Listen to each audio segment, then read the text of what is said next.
विधानसभा निवडणुकीत महायुतीचे तब्बल 230 पेक्षा जास्त आमदार निवडून आलेत। त्यामुळे मंत्रिमंडळात जागा मिळवण्यासाठी सध्या मोठी चढाओढ पाहायला मिळते। त्यात गेल्या मंत्रिमंडळात जागा न मिळालेली नेते मंडळी आधीच गुडघ्याला बाशिंग बांधून तयार आहेत। त्यांच्यासह अनेक मंत्रिपदासाठी अनेक इच्छुक आमदार कोणतंही खातं द्या पण मंत्रिपद द्या अशी मागणी करतायत। याचाच आढावा घेणारा हा विशेष रिपोर्ट पाहूया। चरणापशी पायापशी बसण्याची संधी आज सदाभाऊला मिळावी यावेळेला आता मुख्यमंत्री विचार करतील असं आम्हाला वाटतंय। झालं तर देव भलं करो, नाही झालं तर आम्ही आहोत। मला आदिवासी विभाग जरी दिला तरी मी खूप जमान्यात काम करेन।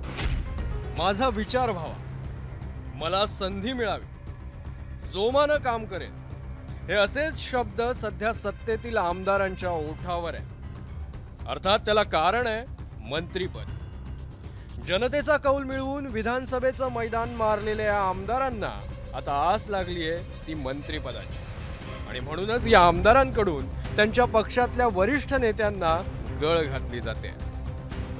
सदाभाऊंनी तर फडणवीसांच्या पायाशी हनुमानासारखी सेवा करण्याची इच्छा व्यक्त केली आहे। या राज्यामध्ये देवाभाऊ नावाचा एक विकास पुरुष या राज्याला मुख्यमंत्री म्हणून लाभावा आणि त्या व्यक्तिमत्वाने उंच उंच शिखरं सर करावी ती, आणि त्याच्या चरणापशी पायापशी बसण्याची आज सदाभाऊला मिळावी। तर दरेकर म्हणतायत ज्याच्यामध्ये क्षमता त्याच्यावरच जबाबदारी।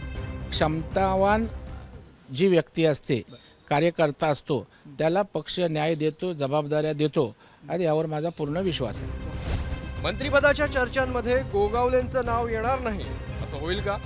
अहो, त्यांचा तर गेल्या वर्षीपासूनच सूट शिवून तयार आहे, कपडे तयार ठेवले। काय ना, माझे वेगवेगळे ड्रेस असतात, आम्हाला तीच हौस आहे कपड्यांची, त्यामुळे कपडे माझे रेडी आहेत, शिवलेले आहे। शिवायला किती वेळ लागतो अजून नवीन असलं तर? आता हा सूट वापरण्याची संधी यंदा तरी मिळावी असंच गोगावलेंनाही वाटतंय। यावेळेला आता मुख्यमंत्री विचार करतील असं आम्हाला वाटतंय। तर मागच्या वेळेला जो आम्ही थांबलो त्याबद्दल काही दुमत नाही, पण यावेळेला मुख्यमंत्री आमचा विचार करतील अशी खात्री आहे। तर आपण शिंदेंच्या मनात स्थान मिळवलंय, त्यामुळे मंत्रिपदातही स्थान मिळेल अशी आशा संजय शिरसाटांना वाटते। संजय शिरसाट यांची देखील खरी जागा कुठे आहे? सिडको की कॅबिनेट, काय वाटतं? आता माझी खरी जागा तर एकनाथ शिंदे साहेबांच्या मनात आहे। आता ते काय निर्णय घेतील हे त्यांचं ते झालं। फक्त आता आपण आशा लावून धरायची, जर झालं तर देव भलं करो, नाही झालं तर आम्ही आहोत। सिडको शिंदे साहेब जिंदाबाद। तर कुठलीही जबाबदारी द्या पण मंत्रिमंडळात स्थान नक्की द्या अशी मागणी सुनील शेळकेंनी केली आहे। वरिष्ठ नेत्यांनी, अजितदादा किंवा तटकरे साहेबांनी उद्याच्या काळात जर जबाबदारी दिली तर नक्कीच तालुक्यासोबत माझ्या पक्ष संघटनेकरता देखील मी अधिकचा वेळ देईल। तो उद्याच्या काळात मला आदिवासी विभाग जरी दिला तरी मी खूप जमान्यात काम करेन। बबनराव लोणीकर मात्र अनुभवाचे बोल बोलले।